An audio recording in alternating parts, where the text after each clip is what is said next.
Who is Andres Bonifacio? Andres Bonifacio y Castro was born on November 30, 1863 in Tondo, Manila. His father Santiago was a tailor, local politician, and boatman who operated a river ferry. His mother Catalina de Castro was employed in a cigarette rolling factory. The couple worked extremely hard to support Andres and his five younger siblings. But in 1881, Catalina caught tuberculosis and died. The following year, Santiago also became ill and passed away. At the age of 19, Bonifacio was forced to give up plans for higher education and began working full-time to support his orphaned younger siblings. He worked for the British Trading Company as a broker or trader for local raw materials such as tar and rattan. He later moved to the German firm Fessels & Co., where he worked as a bodyguard or grocer. Bonifacio's tragic family history during his youth seems to have followed him into adulthood. He married twice but had no surviving children at the time of his death. In the year 1892, Andres Bonifacio joined the organization that Jose Rizal made. It is called La Liga Filipinas. It is made to reform the colonial regime here in the Philippines. The group only met at once because Dr. Jose Rizal was being arrested and was being deported into the southern islands of the Mindanao. So, after that incident, after Jose Rizal was being arrested, Andres Bonifacio revived the La Liga Filipinas to maintain the pressure on the Spanish government so that the Philippines will be free. Along with his friends, Ladislao Diwa and Teodoro Plata, they revive it. And after that also, Andres Bonifacio made an organization, or he founded it and called it the Kalayaan.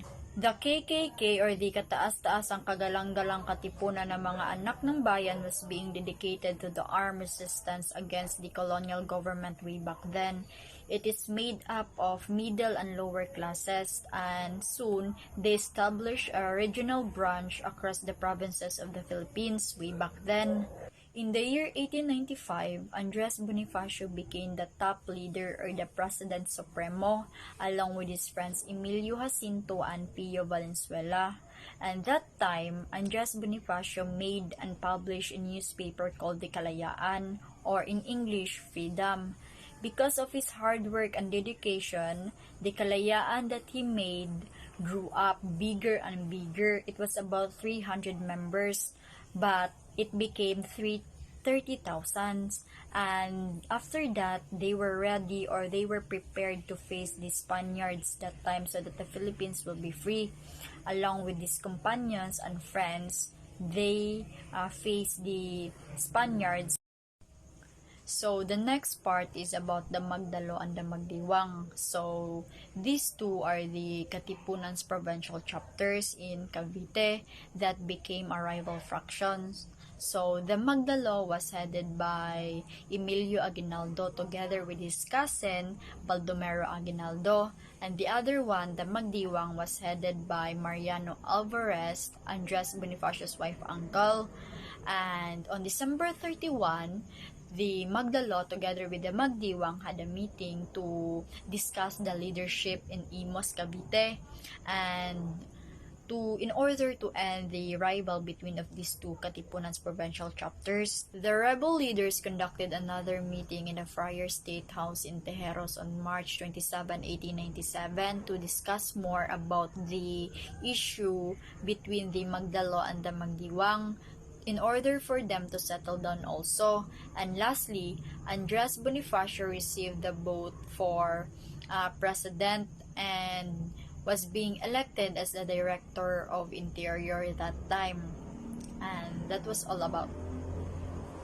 Philippine Revolution. Over the summer of 1896, the Spanish colonial government began to realize that the Philippines was on the verge of revolt. On August 19, authorities tried to prompt the uprising by arresting hundreds of people and jailing them under the charges of treason. Some of those swept up were genuinely involved in the movement, but many were not. Among those arrested was Jose Rizal, who was on the ship in Manila Bay waiting to ship out for his service as a military doctor in Cuba. Bonifacio and his two friends dressed up as a sailor and tried to convince Rizal to escape with them, but he refused. He was later put on a trial on a Spanish court and was executed. Bonifacio kicked off the revolt by leading thousands of his followers to tear up their community tax certificates or cedulas. This signaled their refusal to pay any more taxes to the Spanish colonial regime. Bonifacio named himself president and commander-in-chief of the Philippines Revolutionary Government. Declaring the nation's independence from Spain, he issued a manifesto dated August 28, 1896, calling for all towns to rise simultaneously and attack Manila, and sent generals to lead the rebel forces in the offensive. Fighting intensifies.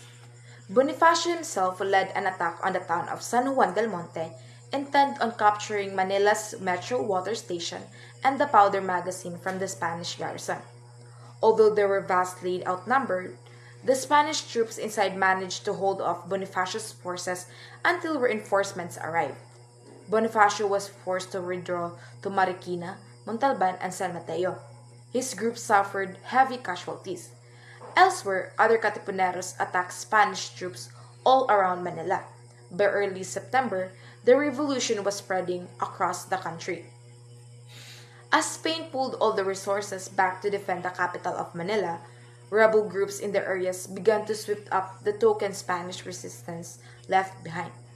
The group in Cavite had the greatest success in driving the Spanish out.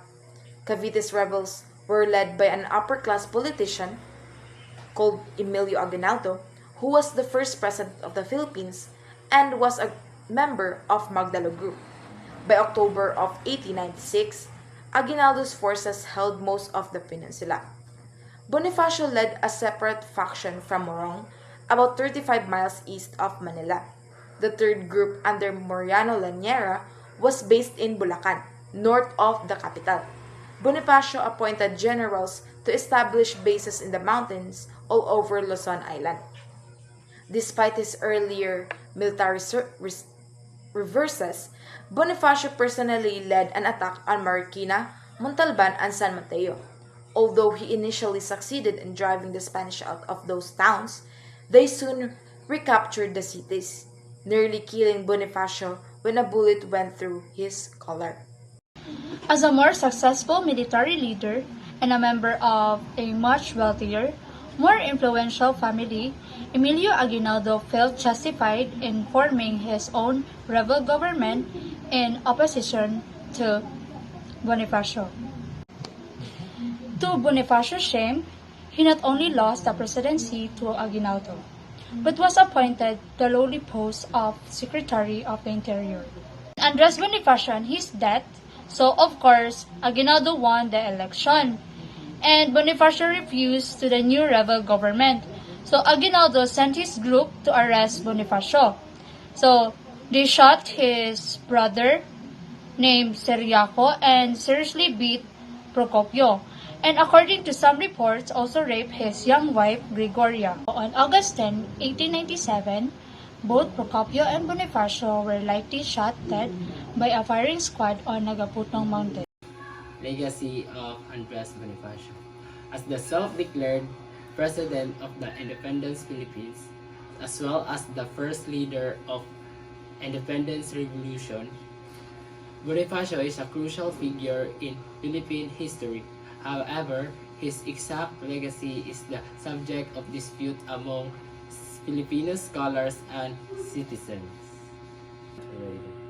Jose Rizal is the most widely recognized national hero of the Philippines, although he advocated a more pacifist approach to reforming Spanish colonial rule.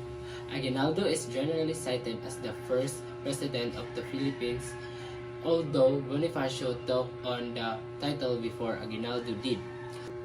Some historians feel that Bonifacio has gotten short shrift and should be set beside Rizal on the national pedestal.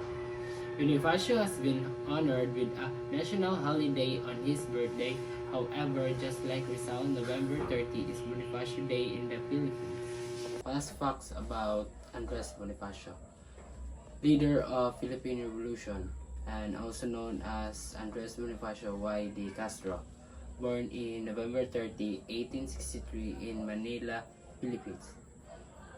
His parents are Santiago Bonifacio and Catalina de Castro.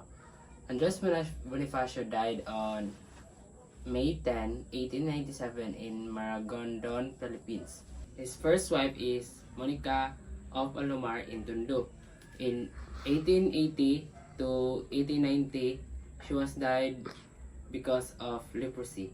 And his second wife is Gregoria de Jesus in 1893 to 1897 and had their child Andres de Jesus Bonifacio Jr.